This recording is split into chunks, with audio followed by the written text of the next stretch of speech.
Welcome back to the KOAM Morning News, coming up on 622 now on this Tuesday morning. And we're continuing with the excessive heat warnings across the area. Southeast Kansas, Southwest Missouri, still until Thursday at 10 o'clock. And again, the Tulsa office still taking it a couple of days at a time. So until 8 o'clock this evening, and then it'll resume tomorrow and run through 8 o'clock tomorrow evening as well. But again, these will probably continue to be extended as we're going to be dealing with this dangerous heat through at least Thursday, if not now into Friday. So a quick reminder, the number one safety tip that's not on this list: if you don't have to be outside, don't. Otherwise, if for whatever reason you've got to be out there, you got to stay hydrated, take frequent breaks, limit strenuous outdoor activities, wear lightweight, light-colored clothing, check on the elderly, pets, and kids, and those susceptible populations. As I've been mentioning, I know we got a notice from Joplin schools that elementary-age children, no recess for the rest of the week, and I imagine other districts are probably taking similar precautions out there because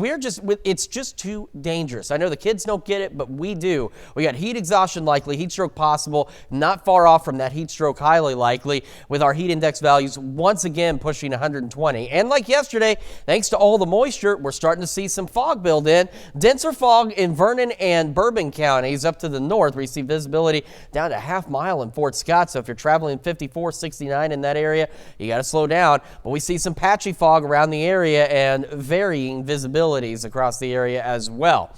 As the kids get on the bus, we're looking at 79 at 7 a.m. and the probably heat index values around 90, and as they come home at 3 o'clock, we're looking at temperatures close to 100 with those heat index values at least 115. You can see some fog and haze from our camera at 7th and Range Line, looking now off to roughly the northeast.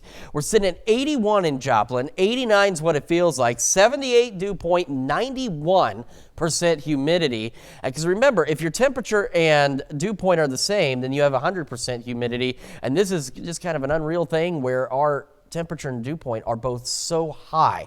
We have 75 Iola, 77 Fort Scott, 80 Neodesha, Parsons, Chetopa, Miami, 79 in Neosho, 81 in Carthage, and then we have dew points that are almost in that same area as we're going mid to upper 70s, even some low 80s out there. So we are at the soupy and well above range for those dew points. Putting heat index values out there, 85 in Parsons is what it feels like. Feels like 89 in Miami, 88 in Carthage, 88 Greenfield. So it's already hot, and the sun's not even fully up yet. We're looking at mostly clear skies through the morning, near 90 by late morning. Highs today similar to yesterday, upper 90s, lower 100s across the area. No relief from the heat as we head into the evening hours either. 96 at 6, 90 by 8, near 80 overnight, maybe even some low 80s out there. And like we saw, I woke up this morning, checked the Skywatch weather app. Yeah, heat index value at 2:30 in the morning in Joplin, 93 degrees at 2 a.m.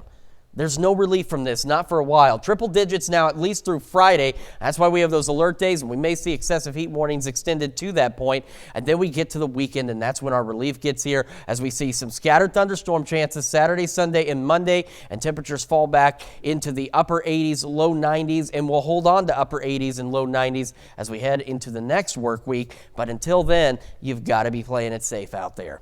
That's a check of your forecast. Now we're going to sit it